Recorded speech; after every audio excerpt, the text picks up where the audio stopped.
నందమూరి తారక రామారావు గారి వారసుడని చెప్పుకుంటాడు తప్ప ఆయన లక్షణాల్లో ఒక్క లక్షణం కూడా లేని వ్యక్తి మెంటల్ బాలకృష్ణ. అసెంబ్లీలో తాగొచ్చి ఇష్టం వచ్చినట్టు మాజీ ముఖ్యమంత్రి అయ్యండి జగన్మోహన్ రెడ్డి గారిని ఇష్టం వచ్చినట్టు మాట్లాడుతున్నాడు. 100 రూపాయలు తాగే వచ్చాడు అతను, దాంట్లో ఎటువంటి డౌట్ లేదు. దాంట్లో నీకు పవన్ కళ్యాణ్కి, నీకు చిరంజీవి గారికి, మీకు కుటుంబంలో కొలకలో ఉంటే మీరు మాట్లాడుకోండి. దాంట్లో జగన్మోహన్ రెడ్డి గారి పేరు ఎందుకు లాగుతున్నారు నాకు అర్థం కావట్లేదు. నువ్వు చెప్పేవని అబద్ధాలని చెప్పిన చిరంజీవి గారు మళ్ళీ పత్రికా ప్రకటన ఇవ్వలేదా? నందమూరి రామారావు గారు కొడుకుగా పుట్టినందుకు నీకు ఎలాగో అర్హత లేదు, తెలుగుదేశం పార్టీ చేసే అర్హత. కనీసం ఆ నాయకత్వ లక్షణాల్లో ఒక్క లక్షణమే తెచ్చుకో.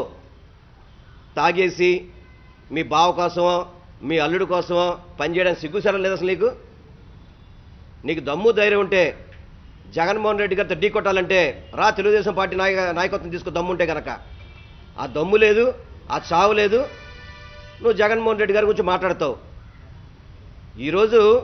నువ్వు ఈరోజు నీ సినిమాలు తీస్తున్నావున్నా, ఇంత రాజకీయంగా ఉన్నావన్నా, నీకు రామారావు జన్మనిచ్చారేమో, నీకు పునర్జన్మనిచ్చింది వైఎస్ రాజశేఖర రెడ్డి గారు, గుర్తుపెట్టుకో. ఆయన లేకపోతే ఎప్పుడు జైల్లోకి వెళ్ళేవాడు, నువ్వు కటకటాలు లెక్క పెట్టేవాడివి. ఆ టైంలో మీ బావ ముఖ్యమంత్రి ఉన్నా కూడా నేను లోపల వేసేవాడు. కానీ రాజశేఖర రెడ్డి గారు మానవత్వంతో ఆలోచించి రాజకీయ కక్షలు ఉండకూడదని చెప్పని నీకు భిక్ష పెడితే ఆయన కుమారుడి మీద ఇష్టం వచ్చినట్టు మాడతావా? సిగ్గు శరం ఉంది అసలు నీకు?